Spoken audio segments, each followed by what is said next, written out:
नमस्कार छात्रों, मैं संदीप मिश्रा। आज आप लोगों के लिए कक्षा 9वीं की जो अर्धवार्षिक परीक्षा 4 दिसंबर 2021 को हुई है, उसके सभी प्रश्नों को मैं हल करवाऊंगा आपको। आप देख सकते हैं कि आपने परीक्षा में कैसा लिखा है, आप कितने अंक प्राप्त कर सकते हैं और कौन कौन से प्रश्न आपके सही हैं, इसे हम समझेंगे। तो सबसे पहले देखिए, प्रश्न है उचित विकल्पम चित्वा लिखत।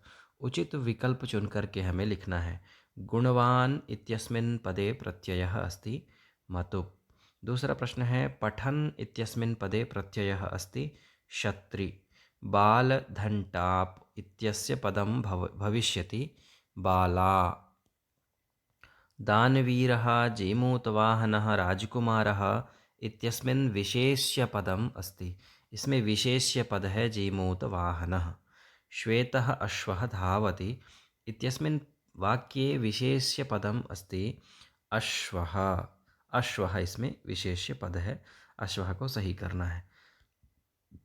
अगला प्रश्न है ग्रामे निर्धनः ब्राह्मणः वसति इत्यस्मिन् वाक्ये विशेषण पदम् अस्ति। तो निर्धनः ब्राह्मणः, ब्राह्मण तो यहाँ विशेष्य हो जाएगा और विशेषण हो जाएगा निर्धनः।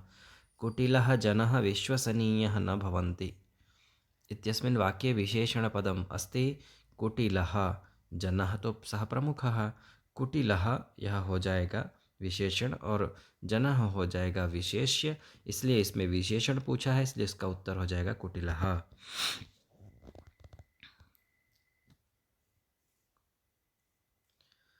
इसके बाद देखिए प्रश्न है एक पदेन उत्तरम लिखत।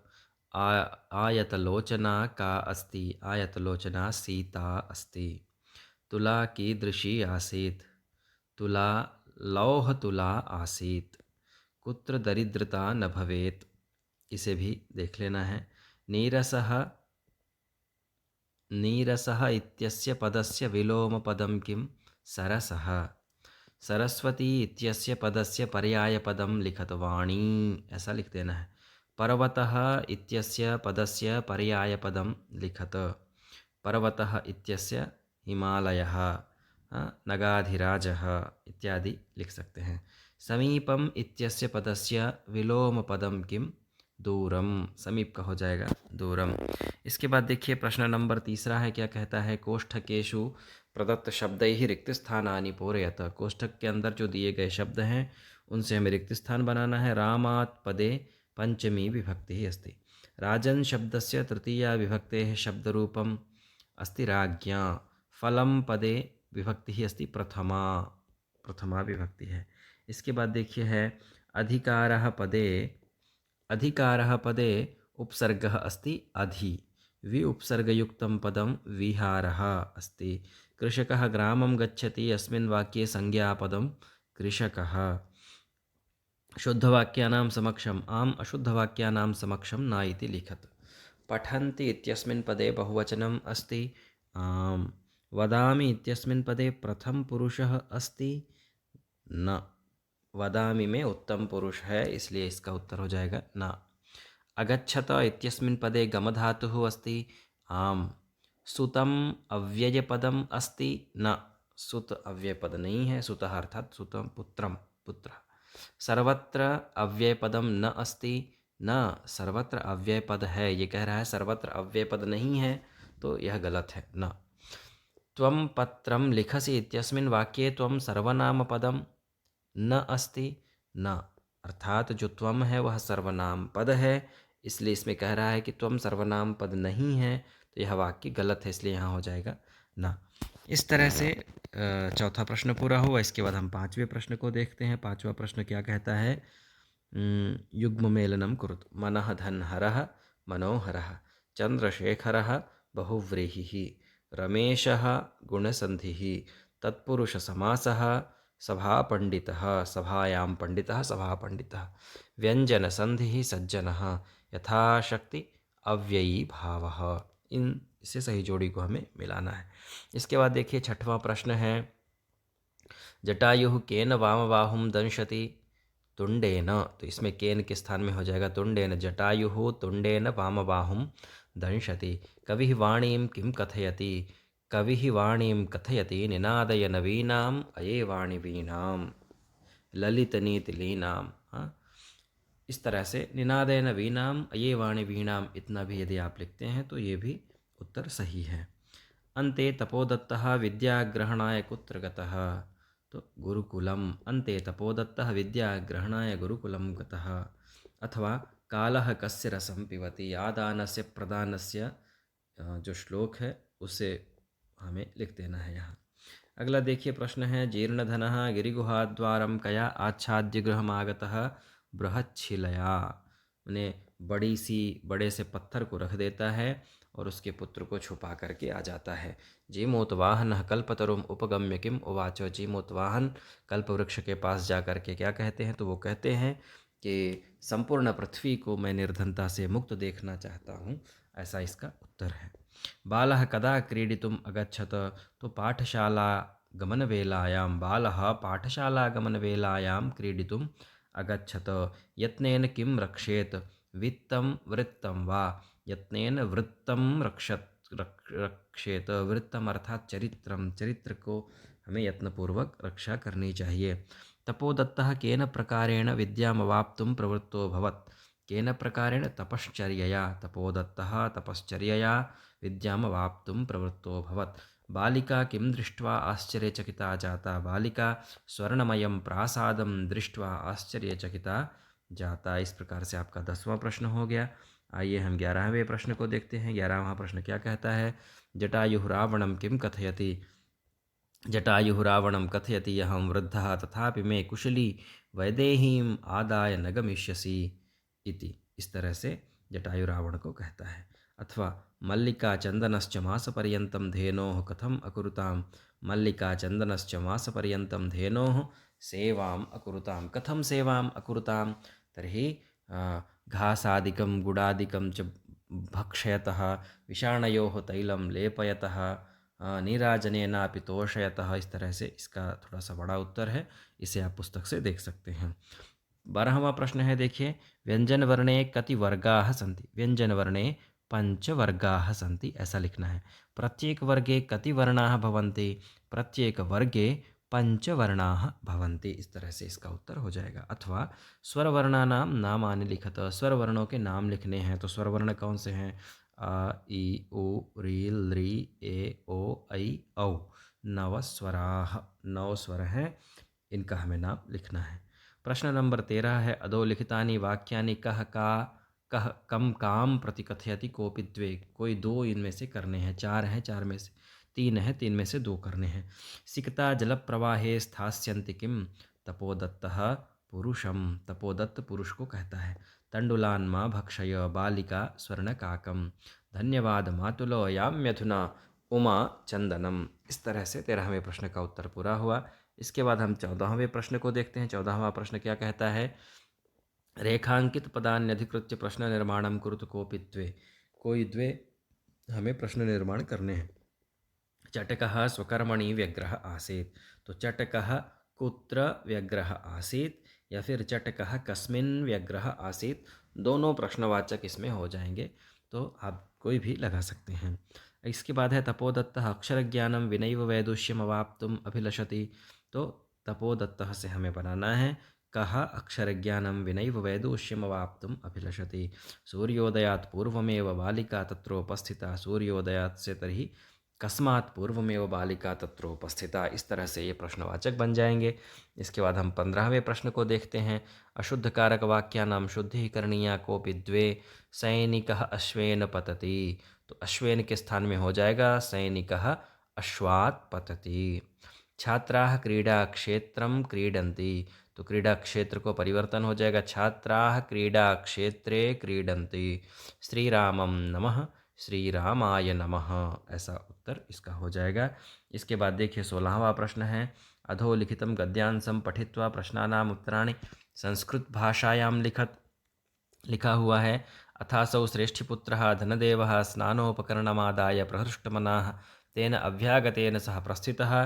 तथा अनुष्ठिते सवणिक् स्नात्वा तं शिशुं गिरिगुहायां प्रक्षिप्य तद्वारं बृहच्छिलया आच्छाद्य सत्वरं गृहमागतः।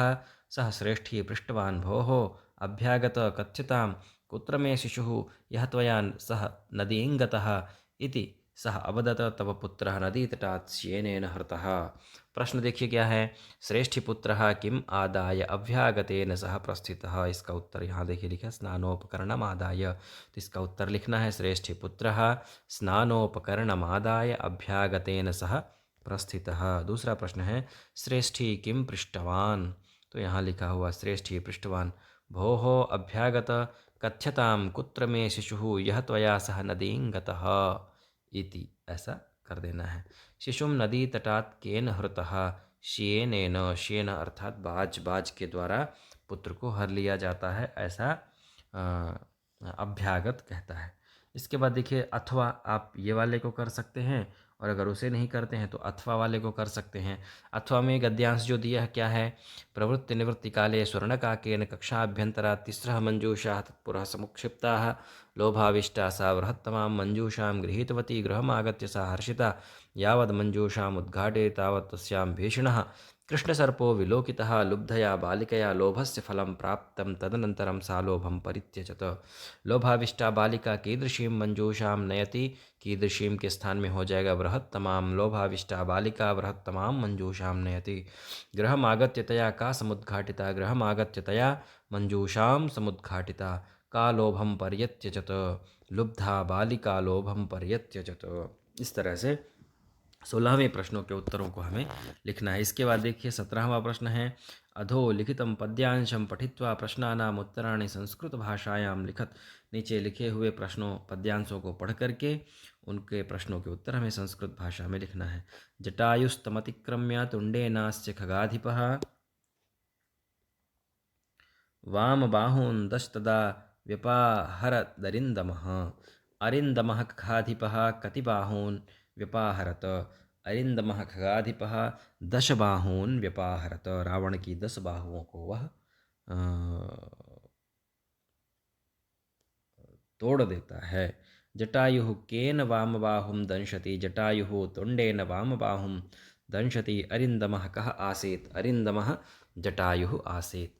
इस तरह से चाहे आप इस पद्यांश को कर सकते हैं, अथवा में एक और पद्यांश है, क्या लिखा है, पिबन्ति नद्यः स्वयमेव नाम्भः स्वयं न खादन्ति फलानि वृक्षाः नादन्ति सस्यं खलु वारिवाहाः परोपकाराय सतां विभूतयः। इस तरह से देखिए यह पद्यांश है। इसका प्रश्न है काह स्वयं अम्भः न पिबन्ति। काह के स्थान में हो जाएगा नद्यः, नद्यः स्वयं अम्भः न पिबन्ति। वृक्षाः स्वयं कानि न खादन्ति, वृक्षाः स्वयं फलानि न खादन्ति। केषां विभूतयः परोपकाराय एव भवन्ति, सतां विभूतयः परोपकाराय एव भवन्ति। इस तरह से 17वें प्रश्न का उत्तर है। इसके बाद हम 18वें प्रश्न को देखते हैं। अधोलिखितं नाट्यांशं पठित्वा प्रश्नानाम उत्तराणि संस्कृत भाषायां लिखत। नीचे लिखे हुए नाट्यांशों के उत्तर आपको संस्कृत भाषा में देना है। क्या लिखा है, पुरुषः भोस्तपस्विन् कथं माम् अवरोधं करोषि, प्रयत्नेन किं न सिद्धं भवति, का आवश्यकता शिलानां सिकताभिरेव सेतुं करिष्यामि स्वसङ्कल्पदृढतया तपोदत्तः आश्चर्यं किं किं सिकताभिरेव सेतुं करिष्यसि, सिकता जलप्रवाहे स्थास्यन्ति किं भवता चिन्तितं न वा। पुरुषः सोत्प्रासं चिन्तितं चिन्तितं सम्यक् चिन्तितं नाहं सोपानसहायता अधिरोढुं विश्वसिमि समुत्प्लुत्यैव गन्तुं क्षमोऽस्मि। इस तरह से यह पद्यांश है। इसका प्रश्न है का जल प्रवाहे न स्थास्यन्ति। तो का के स्थान में हो जाएगा सिकता, सिकता जल प्रवाहे न स्थास्यन्ति, सिकताः जल प्रवाहे न स्थास्यन्ति, ऐसा लिखना है। पुरुषः काभिः सेतुनिर्माणं कर्तुं प्रयतते, पुरुषः सिकताभिः सेतुनिर्माणं कर्तुं प्रयतते। कः सोपानसहायतया न अधिरोढुं विश्वसति, पुरुषः सोपानसहायतया न अधिरोढुं विश्वसिति। इसके बाद देखिए अगला अगला नाट्यांश है, क्या लिखा हुआ है। उमा कहती है उमा मातुल पितामहः कथयति मासानन्तरम् अस्मद्गृहे महोत्सवः भविष्यति तत्र 300 शेटकमितं दुग्धम् अपेक्षते, एषा व्यवस्था भवद्भिः करणीया। चन्दनः प्रसन्नमना 30 शेटकपरिमितं दुग्धं शोभनं दुग्धव्यवस्था भविष्यति एवम् इति पितामहं प्रति त्वया वक्तव्यम्। उमा धन्यवाद मातुलो याम्यधुना। पर प्रश्न है देखिए मासानन्तरम् उमायाः पितामहस्य गृहे किं भविष्यति, किं के स्थान में हो जाएगा महोत्सवः। तत्र कियत् दुग्धम् अपेक्षते, तत्र 30 सेटकमितं दुग्धम् अपेक्षते। का चंदनम धन्यवाद दत्ता। यह जो प्रश्न है, यह प्रश्न यहाँ होना ही नहीं चाहिए, क्योंकि इससे संबंधित गद्यांश में, नाट्यांश में कहीं भी कोई भी वाक्य नहीं है, इसलिए यह प्रश्न ही गलत है। ऐसा प्रश्न नहीं होना चाहिए। 19वां प्रश्न है, देखिए, इसका सभी छात्रों को बोनस नंबर मिलेगा। प्रश्न नंबर 19 है, प्रदत्त शब्दैः रिक्त स्थानानि पूरयत कोऽपि द्वे। प्रदत्त जो शब्द हैं उनसे आपको रिक्त स्थान भरना है, कोई दो। क्या लिखा है? तस्य गृहस्य उद्याने कल्पतरुः आसीत्, चंदनः नारी स्वतंत्रतायाः समर्थकः आसीत्।